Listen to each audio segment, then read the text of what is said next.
Milestone school and কলেজে মর্মান্তিক বিমান হামলায় বা বিমান দুর্ঘটনায়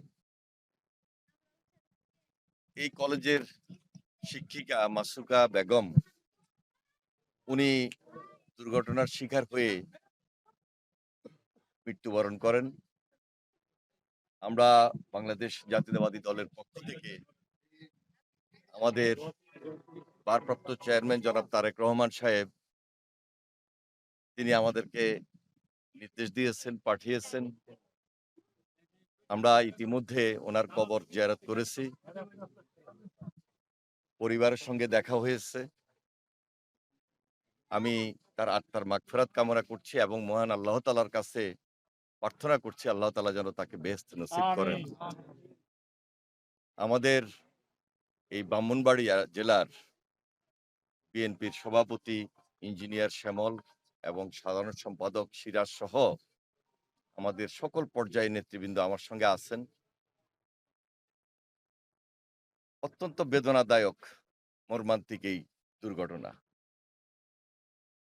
সারা দেশে একটা শোকাবহ পরিবেশ পরিস্থিতি সৃষ্টি হয়েছে। এখন পর্যন্ত ৩২ জন নিহত হয়েছেন। আমি সকলের আত্মার মাগফিরাত কামনা করছি।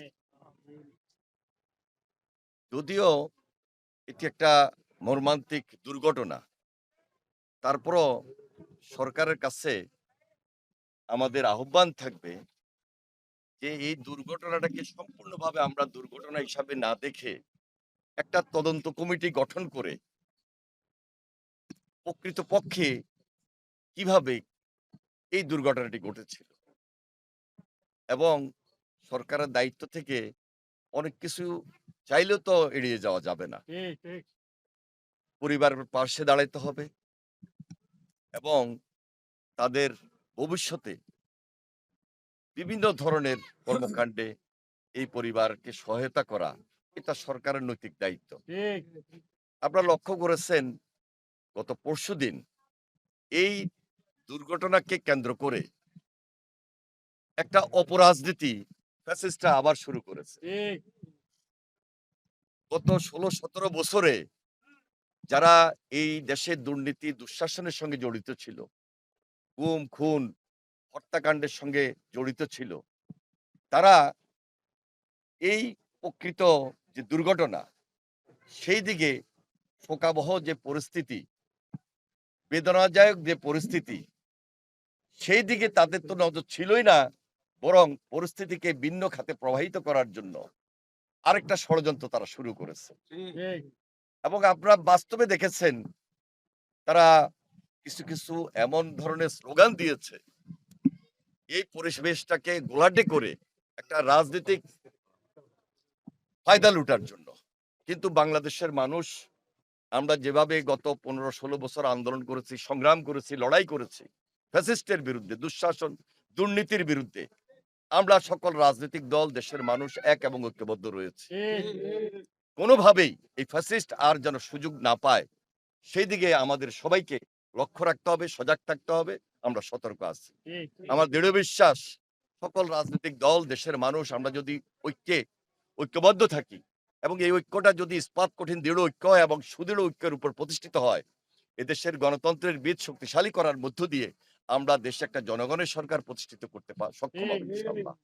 আমাদের এই মুহূর্তে সবার দায়িত্ব, আমরা যদিও আবেগ আপ্লুত শোকাহত, তারপরও এই পরিবারগুলোর পাশে আমরা দাঁড়াই। এই পরিবারগুলোকে যেন আমরা ভুলে না যাই, আমরা যেন সব সময় তাদেরকে স্মরণে রাখি। আমরা বলতে পারি তারা শুধু হতাহত বা দুর্ঘটনার শিকার হয়ে মৃত্যুবরণ করেন নাই, তারা শহীদ হয়েছেন। এই শহীদ পরিবারগুলোর পাশে আমরা আছি, আমরা থাকবো। আমাদের দলের ভারপ্রাপ্ত চেয়ারম্যান জনাব তারেক রহমান এবং দেশনেত্রী বেগম খালেদা জিয়া অসুস্থ থাকার পরও খোঁজ নিচ্ছেন এবং খোঁজ নিয়ে আমাদেরকে পরামর্শ দিয়েছেন।